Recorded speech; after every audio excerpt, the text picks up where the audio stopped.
Hello everyone, welcome to UPSC radio podcast. Socio economic survey of Telangana చాలా కష్టమైన book. TGPSC group 1 అలాగే TGPSC group 2లో ఖచ్చితంగా questions అడుగుతారు. మనం ఇటువంటి బుక్ని వదిలేయడం బెస్ట్ కదా అని మీలో చాలామంది అంటారు. ఎవడన్నా అంటే వాడికి చెప్పండి, అరే యూపీఎస్సీ రేడియోలో ఈజీగా ఎక్స్ప్లెయిన్ చేస్తున్నారు కదా, ఎందుకు అనవసరంగా స్కిప్ చేస్తావు. మెయిన్స్లో ఒక 2 క్వశ్చన్లు అడిగినా సరే 20 మార్కులు మీకు పోయే అవకాశం ఉంది. 20 మార్కుల నుంచి 30 మార్కులు కూడా పోయే అవకాశం ఉంది, ఎందుకంటే దాని రిలవెంట్గా డేటా మీరు రాయాలి.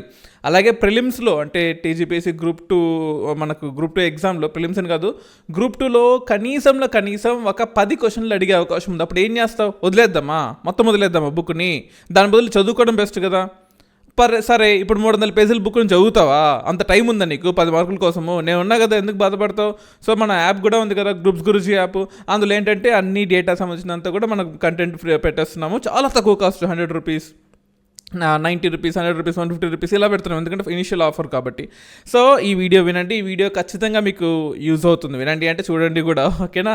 సో ఒకసారి ఇక్కడ చూడండి, టీజీపీఎస్సీ సోషియో ఎకనామిక్ సర్వేలో తెలంగాణ సోషియో ఎకనామిక్ సర్వే అంటారు, కొంతమంది సోషియో ఎకనామిక్ అవుట్లుక్ అంటారు, ఓకేనా? ఒక్కో స్టేట్లో ఒక్కలాగా ఉంటుంది. ఈ సోషియో ఎకనామిక్ అవుట్లుక్లో మూడో చాప్టర్కి వెళ్ళిపోదామా? Let's jump in to the episode. ఏందయ్యా ఫస్ట్ క్వశ్చన్, ఏంది నీ గోలా? How has the government of Telangana implemented welfare scheme to address socio-economic disparities and what impact have these initiatives had on the overall well being of the vulnerable population of the state? అమ్మ, ఎంత పెద్ద question అడిగావురా బాబు నువ్వు. Question ఏంటంటే దాన్ని breakup చేద్దాం, ఓకేనా? ఇప్పుడు breakup చేసేటప్పుడు పార్ట్స్గా, ఇప్పుడు బ్రేకప్ చేసేటప్పుడు మీ లవర్కి బ్రేకప్ చేసాను అనుకోండి, ఆ బ్రేకప్ అని పారిపోరు కదా. సో ఫస్ట్ ఇనిషియల్గా ఇండికేటర్స్ ఇస్తాం కదా, అవాయిడ్ చేయడము, లేకపోతే మీకు తెలుసు బాగా ఎట్లా చేయాలో. సో అలాగే ఆన్సర్ని క్వశ్చన్ని బ్రేకప్ చేసేటప్పుడు కూడా పార్ట్స్గా బ్రేకప్ చేయాలి. How has the government of Telangana implemented welfare schemes? So welfare schemes ఎట్లా ఇంప్లిమెంట్ చేస్తుంది? ఎందుకంటే కొత్త గవర్నమెంట్ కదా, మరి కొత్త గవర్నమెంట్ గురించి మీరు క్వశ్చన్స్ ఎక్స్పెక్ట్ చేసేటప్పుడు ఇటువంటి క్వశ్చన్స్ పక్కా ఎక్స్పెక్ట్ చేస్తారు. అది సోషియో ఎకనామిక్ డిస్పారిటీస్ని ఎలా తీసేస్తుంది అంటే రిచ్ పూర్ డిఫరెన్సెస్ని ఎట్లా తీసేస్తుంది? ఓవరాల్గా వల్నరబుల్ పాపులేషన్స్కి ఈ గవర్నమెంట్ పాలసీస్ ఎలా హెల్ప్ అవుతున్నాయి? ఇది సోషియో ఎకనామిక్ సర్వేలో మూడో చాప్టర్ మొత్తం చదివి ఈ 6 సబ్ టాపిక్లు ఉంటాయన్నమాట. మనకు బాగా గమనిస్తున్నట్టు 3.1, 3.2, 3.3, 3.4, 3.5, 3.6 ఈ 6 సబ్ చాప్టర్లు చదివి నేను ఈ క్వశ్చన్స్ తయారు చేశాను. సో మీకు టైం మిగులుతుంది. ఆన్సర్కి వెళ్ళిపోదాం. The government of Telangana has implemented a series of welfare schemes. ఒకటే రెండా, ఏమో చాలా వెల్ఫేర్ స్కీమ్స్ ఇంప్లిమెంట్ చేసింది.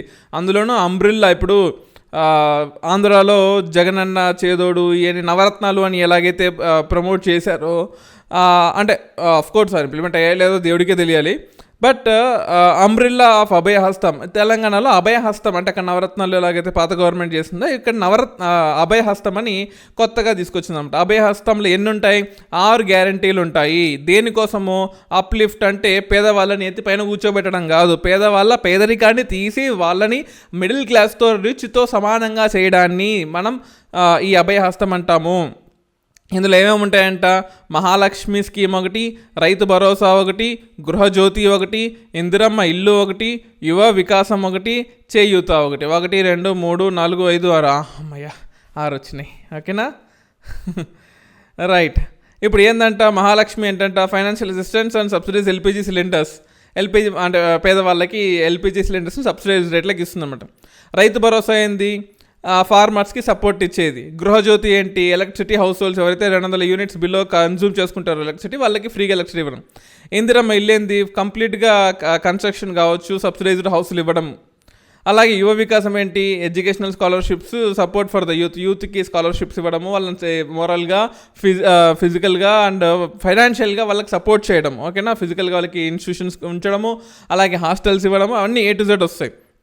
చేయూత, హెల్త్ ఇన్సూరెన్స్. మామూలుగా చెప్తున్నాను, ఒక్క చిన్న ఇన్సూరెన్స్కి తీసుకోవాలంటే 15,000 నుంచి 18,000, 20,000 కట్టాలి.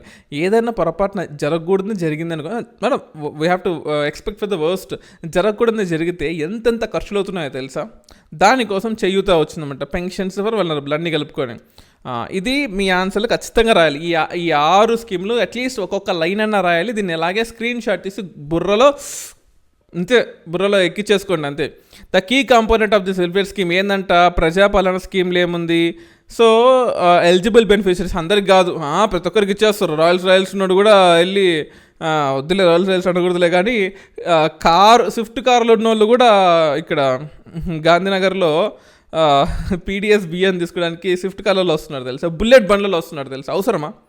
అంటే 2 లక్షల పెట్టి బుల్లెట్ బండి కొనుక్కున్నోడికి 2 రూపాయల బియ్యం అవసరమా అధ్యక్ష? నేను అడుగుతున్నాను. ఇలా రాయద్దు ఎగ్జామ్లో, ఓకేనా?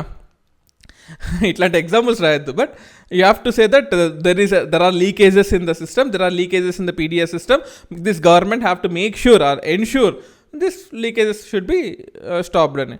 ఇక్కడ చూసినట్టయితే 4 of the 6 trust have already been implemented. So 6లో 4 ఇంప్లిమెంట్ అయిపోయి, ఇంకోటి కూడా ఇంప్లిమెంట్ అయింది. ఈ economic survey, social economic survey కొంచెం పాతదట, 2 నెలల ముందు వచ్చింది కాబట్టి ఇక్కడ అప్డేట్ చేయలేదు.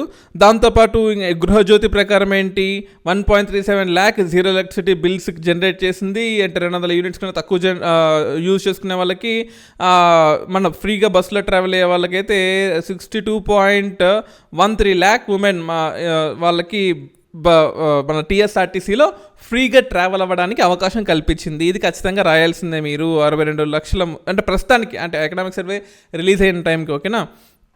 నెక్స్ట్ ఇంకా ఈ ప్రోగ్రామ్స్ ఇంప్లిమెంట్ చేయాలంటే ఏం చేయాలి? 956 ప్రజాపాలన సేవా కేంద్రాస్, వీటిని ఇంప్లిమెంట్ చేసింది. ఎందుకు? డీసెంట్రలైజ్డ్ డెమోక్రసీని తేయడం కోసము, డెసిషన్ మేకింగ్ అనేది సెంట్రలైజ్డ్లో కాకుండా విలేజెస్లోనే చేయడం కోసము ఈ సేవా కేంద్రాలని, ప్రజాపాలన సేవా కేంద్రాలని 956 తయారు చేసింది, ఓకేనా? గవర్నమెంట్ ఇంకేం చేసింది? Welfare of the scheduled caste, scheduled tribes.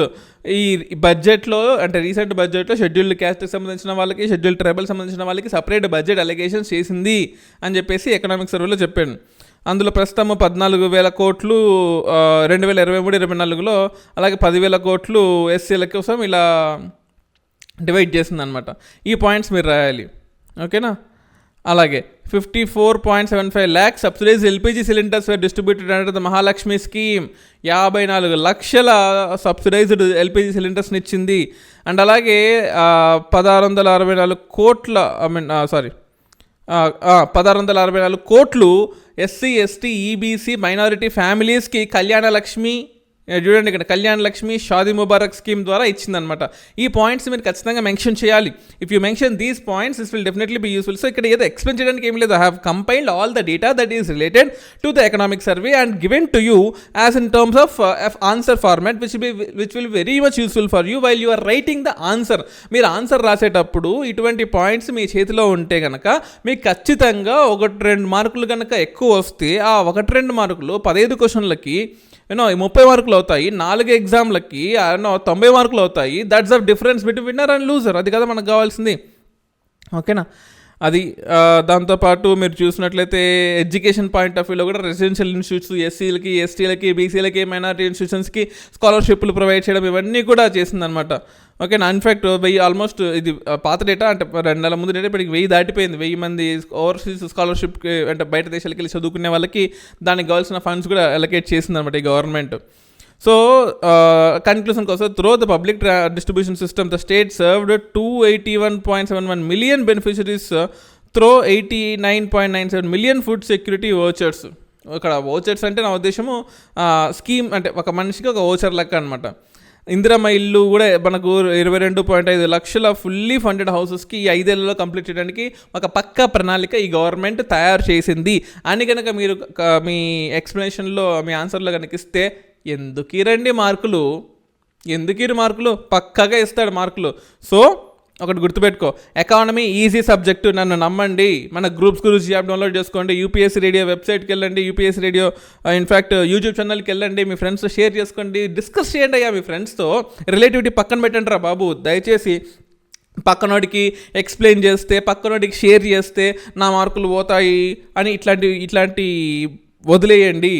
మీ నాలెడ్జ్ని 10 మందికి షేర్ చేసుకుంటే మీకు డెవలప్ అవుతుంది తప్ప వాడికి నయా పైసా ఉపయోగం ఉండదు. నీకు డెవలప్ అవుతుంది కదా, నువ్వు చెప్పు పక్కనోడికి. Whatever you have read, explain it to the others. In that way you will definitely be success, right? So UPSC రేడియోలో నెక్స్ట్ క్వశ్చన్కి వెళ్ళిపోదామా?